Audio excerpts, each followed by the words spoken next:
Today we're navigating a really fascinating intersection, the profound self-expression of cross-dressing and, well, the often overlooked financial realities, building a separate identity through clothing. For many, this isn't just a hobby. It's a vital way to connect with an authentic self, bringing joy and liberation. But like any passion, maybe collecting vintage cars or gourmet cooking comes with its own set of financial demands.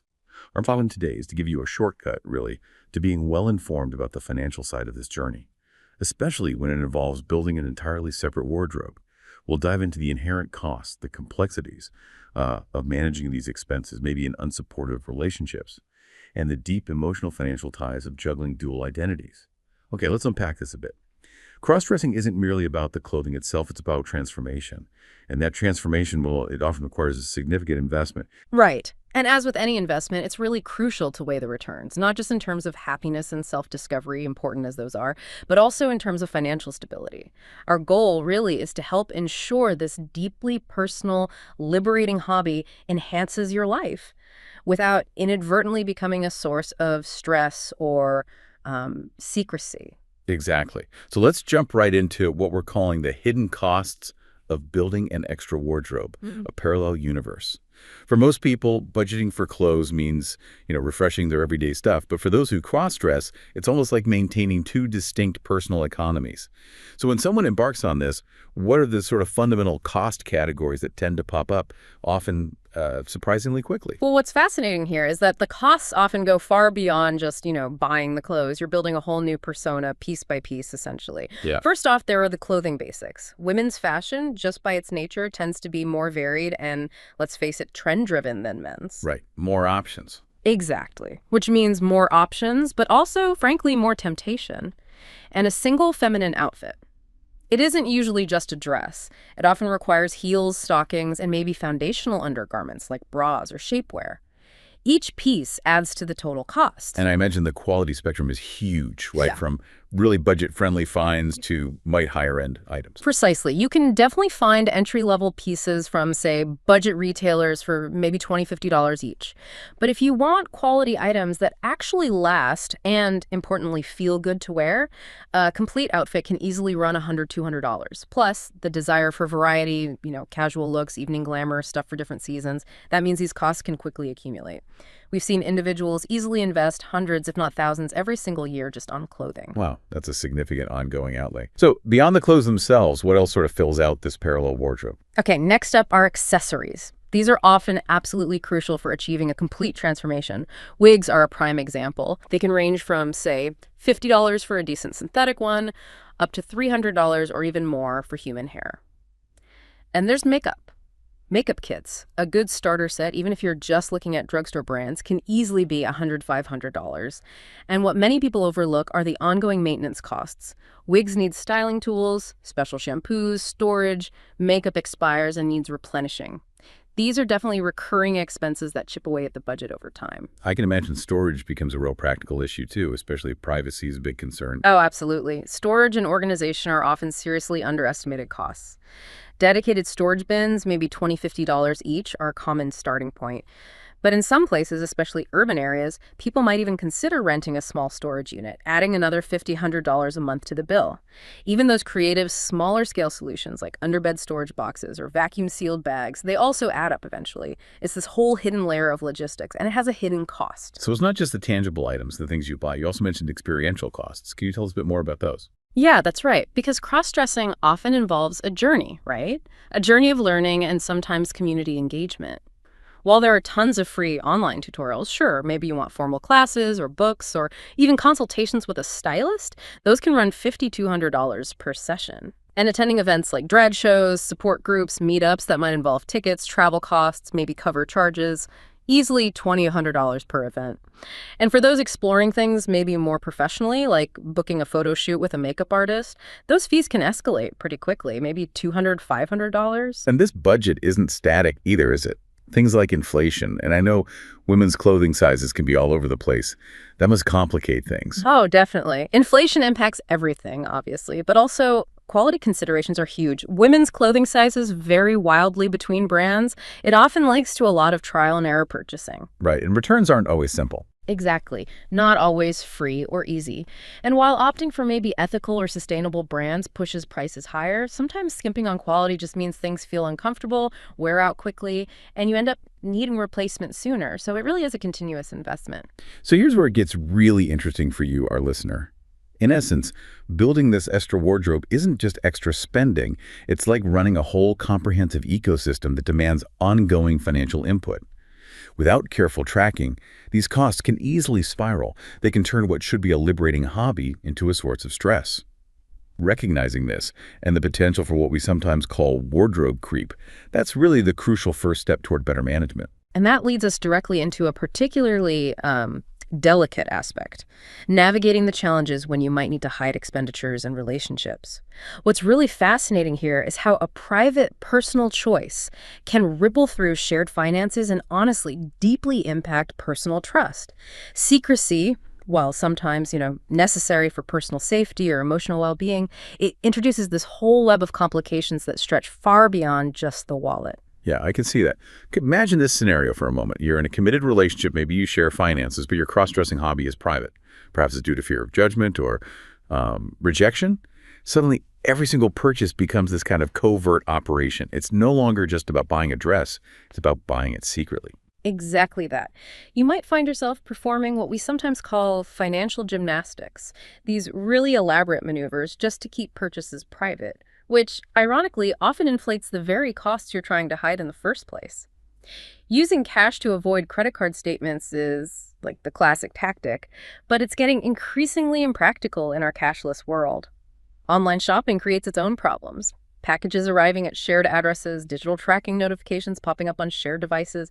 It can feel like a constant game of cat and mouse. So what kind of gymnastics are people actually resorting to? What does that look like? Well, tactics can range pretty widely, from trying to make discrete cash purchases or buying gift cards in small increments, all the way to routing payments through separate bank accounts, maybe funded by side hustles, or using digital services like PayPal or Venmo. But the thing is, each of these methods leaves digital trails or incurs additional transaction fees, often around 2–5%, which just adds to the expense. Some people even explore things like prepaid cards or cryptocurrency for anonymity, but those too have their own costs and complexities. Wow.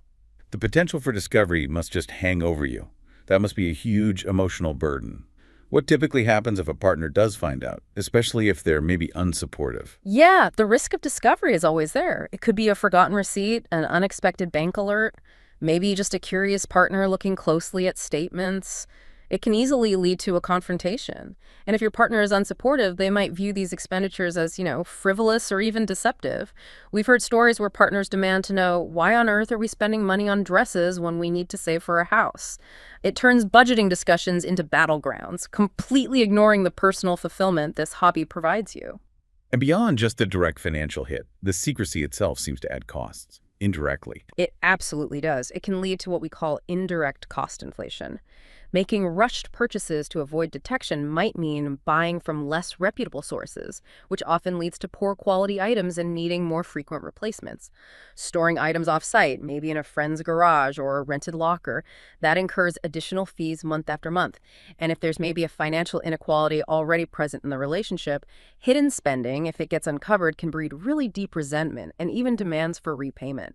And the emotional toll, it's significant. That constant vigilance just erodes your mental energy, making the hobby less enjoyable. And the guilt over lying, even if it's just by omission, can sometimes lead to overcompensating elsewhere, maybe buying extravagant gifts for the partner, which further strains the budget. So, if full disclosure just isn't a safe or viable option right now, or even if the partner knows but simply disapproves, how can individuals navigate this? How can you manage without completely abandoning your passion or wrecking your financial stability? This brings us to a really crucial point. While open communication is always the ideal if it's safe, for many people it's just not immediately feasible. In those cases, some strategic planning can help, like setting aside a dedicated personal allowance within your own individual budget, using your own money. That can provide some breathing room without needing full disclosure. However, it's so vital to remember that relationships thrive on trust, long-term secrecy. It often backfires, both financially and emotionally. It's a difficult balance. That's a really powerful thought. And beyond just the complexities of secrecy, there's another profound layer here. The emotional and financial implications of juggling, essentially two distinct wardrobes. This isn't just about double the clothes. It feels like a much deeper interplay of identity and economics. How does this duality impact both the wallet and, well, the heart? Well, what's truly illuminating when you look at it is the contrast. A standard male wardrobe often prioritizes practicality, right? Sure. Longevity, versatility. You think work shirts, durable pants items, often designed to last quite a while. The feminine wardrobe, however, frequently emphasizes aesthetics, variety, and yeah, trends. This naturally leads to a much higher turnover rate. That perfect little black dress you bought last year might feel completely outdated this year, sort of demanding replacement. And you mentioned sizing before. Women's sizing is notoriously inconsistent too. That must cause problems. Exactly. Bodies fluctuate naturally, and women's clothing sizes just aren't standardized across different brands. It's frustrating. This often results in ill-fitting purchases that just end up sitting in the closet unused, which is effectively wasted money. And it's really important to stress this. For most people, this is addition, not replacement. While the average person's annual clothing budget might hover around, say, $1,000, $2,000, for someone building and maintaining a whole second wardrobe, these costs can easily double or even triple, especially when you're starting from scratch. And then you add in impulse buys, often fueled by tempting sales or targeted social media ads, those can push the numbers even higher. So how does that financial outlay, that spending, interact with the whole emotional landscape of cross-dressing? This is where that emotional financial nexus really comes into sharp focus. Each purchase you make for the feminine wardrobe can evoke this complex mix of, like, euphoria and anxiety. On one hand, there's that incredible rush of validation. Yes, this outfit makes me feel seen. It feels right, which helps justify the cost in the moment. But then, for many people living in a society where cross-dressing still carries stigma, there's often an underlying shame or fear. This can lead to these internal debates. Is this purchase truly worth the money? Should I be saving for real things instead? It creates this genuine buyer's remorse, sometimes a real euphoria anxiety roller coaster after spending. Yeah, I can totally see how that emotional weight could lead to some unhealthy financial habits too. Maybe cycles of spending and guilt. It absolutely can. Overspending can sometimes become a coping mechanism. A new lipstick or a pair of heels offers that temporary relief on tough days, almost like retail therapy, but it can quickly accumulate debt if you're not careful. And conversely, financial constraints can really heighten emotional distress. Denying yourself a desired item might feel like you're suppressing a core part of your identity, which can lead to resentment towards your budget, maybe even towards your existing male wardrobe or your circumstances. And what about social factors? Does being part of a community, online or offline, influence spending habits? Oh, definitely. If the hobby is entirely solitary, costs tend to stay more contained, naturally. But the moment you start sharing it, whether through online communities like forums or Reddit or through in-person meetups, you introduce peer influence. We've certainly seen how seeing other people's hauls, their new purchases on forums, can spark envy, maybe prompting keeping up purchases you wouldn't otherwise make. And if family or friends become involved, for better or worse, expenditures might also expand to include gifts or shared experiences, which further blurs those personal and relational financial lines. Ultimately, all of this has pretty significant long-term financial consequences, doesn't it? Beyond the immediate spending. It really does. The money spent consistently on these wardrobes represents opportunity costs. That's funds not being invested elsewhere, maybe for retirement, travel, education, paying down debt. And for those maybe in more precarious financial situations, this can unfortunately lead to high-interest credit card debt. When average APRs are hovering around 20%, even small purchases can balloon into significant financial burdens over time. So if we try to connect this to the bigger picture for our listeners, balancing these complex emotions and the hard economics seems to require some deep self-reflection. It really sounds like a dance between the heart and the wallet. That's a great way to put it. Journaling about purchases, asking yourself why you want them, how they actually make you feel afterwards, that can reveal patterns and help you understand your underlying motivations. Therapy or joining support groups can also be incredibly helpful to address some of those deeper emotional roots, which might potentially reduce impulsive spending urges. And financially, tracking apps like Mint, for example, can categorize expenses automatically. They can clearly highlight that wardrobe creep we talked about earlier. Acknowledging both the emotional and the financial aspects is key to ensuring this hobby truly enhances your life without undermining your stability. So what does this all mean for you listening right now and your path forward? It seems like in the face of all these challenges, a clear budget really emerges as your lifeline. It's a tool not just for restriction, but actually for empowerment. Budgeting for a cross-dressing hobby isn't about denial. It sounds like it's more about intentionality, making sure your passion doesn't derail your overall financial health. Where do we even begin with that? How do you start? Okay, the first practical step is always assessment. You need to know where you stand. So track your current spending for about a month. The key is to categorize everything: male wardrobe, feminine wardrobe, accessories, storage costs, experiences. Get specific. This baseline will clearly show you where your money is actually going. Maybe you're spending $200 a month on feminine items versus only $50 on your male wardrobe, for instance.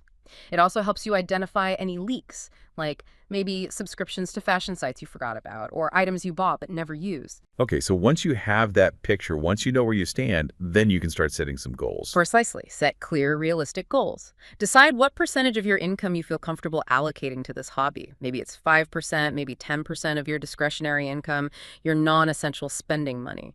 So, for example, if your take-home pay is $4,000 a month, a 5–10% allocation gives you $200–400 to work with.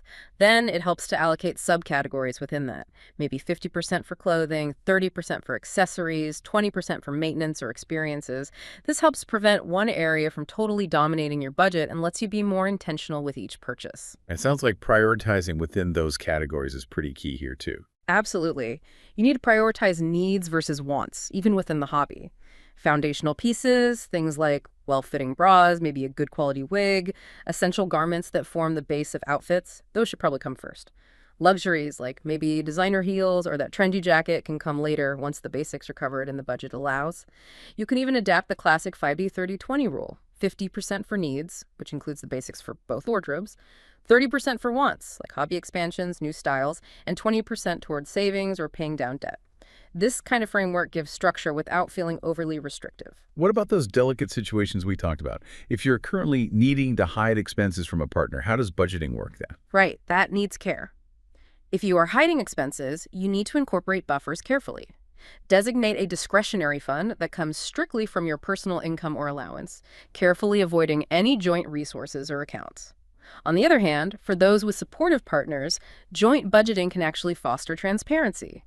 Maybe you create a shared fund money pot that you both contribute to and can spend from freely, including on hobbies. The key is always to create space for your hobby without creating financial stress or secrecy elsewhere in your life or relationship. And curbing those impulse buys, especially with the constant lure of online sales and social media. That can be really tough for anyone. Any strategies there? Oh, it definitely is tough. To curb impulses, one really effective strategy is implementing a simple 48-hour rule. Just wait 2 days before making any non-essential purchase. Often, the urge passes. Also, seriously consider shopping secondhand. Platforms like eBay, Depop, or even local thrift stores can offer significant savings, often 50–70% off retail prices. Joining specific buy-sell trade groups within cross-dressing communities online can also uncover great deals from people who understand sizing and needs. And setting up alerts for sales on your favorite websites helps you shop smart when prices drop, rather than impulsively paying full price. Right. And finally, I guess a budget isn't something you just set up once and forget about, is it? No, absolutely not. It's a living document. You need to review your budget regularly. Ideally, do monthly check-ins. This allows you to adjust for life changes. Maybe a job loss means you need to cut back significantly for a while, whereas a raise could allow you to expand it slightly. Using tools like Excel templates or budgeting apps can really help automate this process, making it less daunting and much more effective over the long run. And it feels like the benefits of budgeting go beyond just the numbers. A well-managed budget probably reduces guilt, right? It makes your purchases feel earned, maybe. Could curb regret by ensuring things are actually affordable, and ultimately just enhance the overall enjoyment of the hobby itself. Exactly. Building on that, for true long-term sustainability, the goal is to integrate your hobby budget seamlessly with your overall financial picture. That means building an emergency fund that covers 3–6 months of all your essential expenses, including your average hobby costs. And then, if you have surpluses, invest them wisely. This kind of comprehensive approach ensures your passion remains a source of joy, not a source of financial anxiety down the road. Okay, so to recap for everyone listening, Budgeting for a cross-dressing hobby. It clearly comes with some unique challenges. There are the inherent costs of an extra wardrobe, the complexities of relational secrecy sometimes, and those deep emotional implications of juggling dual identities. But by recognizing these complications and really embracing structured, intentional budgeting, you absolutely can navigate them effectively. Remember, this hobby is fundamentally about self-discovery and joy. Try not to let the finances overshadow that. Start small. Track your spending, make a plan, and be prepared to adjust it as you go. And maybe as a final thought for you to mull over, consider how embracing this kind of intentionality in your budget, taking control of the numbers, could ultimately feel just as liberating in its own way as the act of cross-dressing itself.